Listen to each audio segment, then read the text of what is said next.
সবাইকে স্বাগত। তো আজকে আলিজা মাংস রান্না করবে।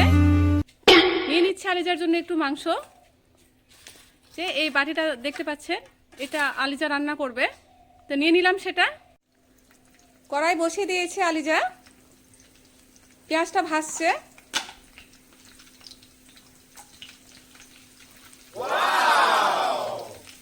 আলু কেটে রেখেছে, আলু দিয়ে আলিজা মাংস রান্না করবে।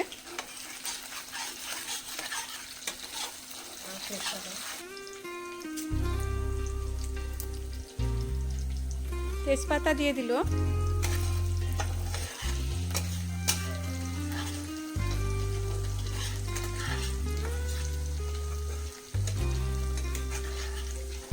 একটু লাল হলেই মাংসটা দিয়ে দেবে।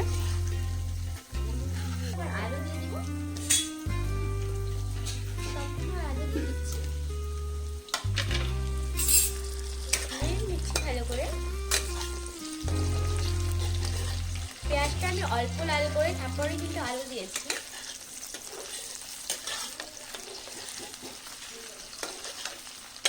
একটু হলুদ দিয়ে দিচ্ছি আলুটাতে।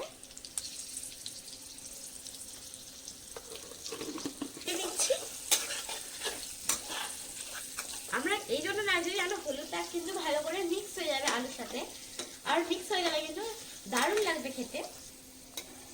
আলুটাকে তুলে নিচ্ছি।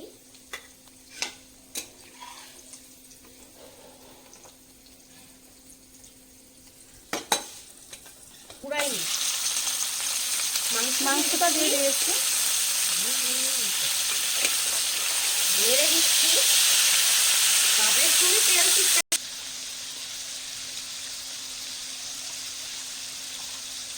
হলুদ আর লবণ দিয়ে মেরিনেট করে আমি রেখে দিচ্ছি। কেন জানেন, মাংসটা কিন্তু রান্না হয়ে গেলে আমি পরে বেগুনটা ভেজে নেব। 1 চামচ হলুদ গুঁড়ো দিয়ে দিচ্ছি, 1 চামচ লবণ,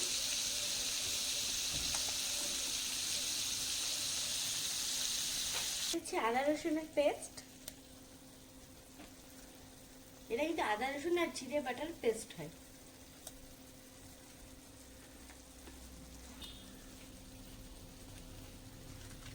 নেড়ে নিব। দিয়ে দিব লঙ্কার গুঁড়ো। আপনারা আপনাদের পরিমাণ মতো দিবেন। আমি এখানে ঝাল কম খাই বলে অল্প দিয়েছি। নেড়ে নিচ্ছি।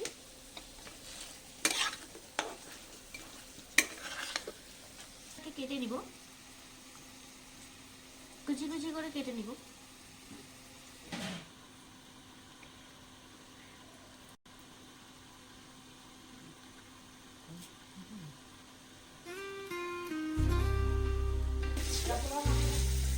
নাড়া হয়ে গেলে টমেটো দিয়ে দিব।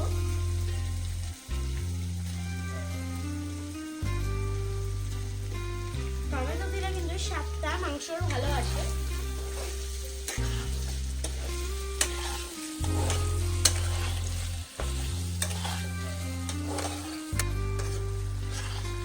নেড়ে নিচ্ছি।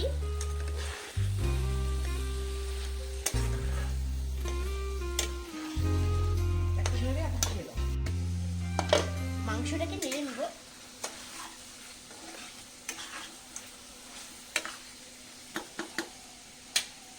দিয়ে দিব গরম জল। আপনারা ঠান্ডা জলে ব্যবহার করতে পারেন, কিন্তু আমি এখানে গরম জলে ব্যবহার করতে পারি। কিন্তু সব রান্নাতেই গরম জলই ব্যবহার করি।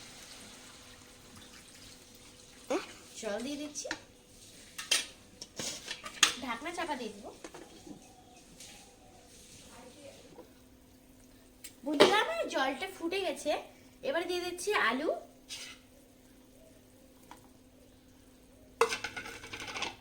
আলুটা আমরা আগেই ভেজে নিয়েছিলাম। ভাজা আলু দিয়ে এবার নেড়ে নিচ্ছি।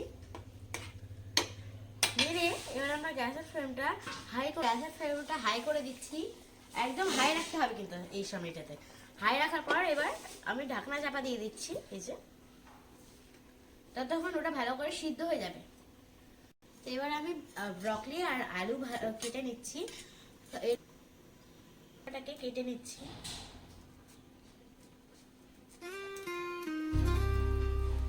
দিয়ে দিচ্ছি, নেড়ে নিচ্ছি।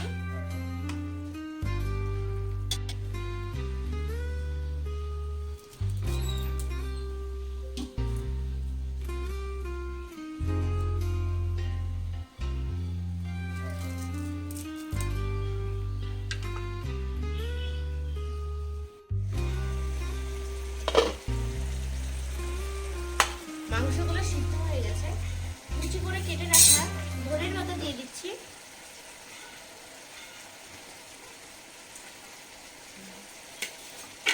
নেড়ে দিব।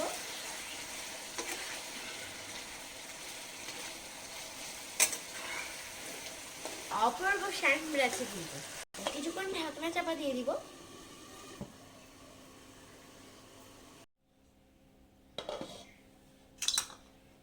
তো বন্ধুরা, আমাদের মাংস হয়ে গেছে, এবার আমরা ট্রাই করে দেখব কেমন হলো আমাদের মাংসটা।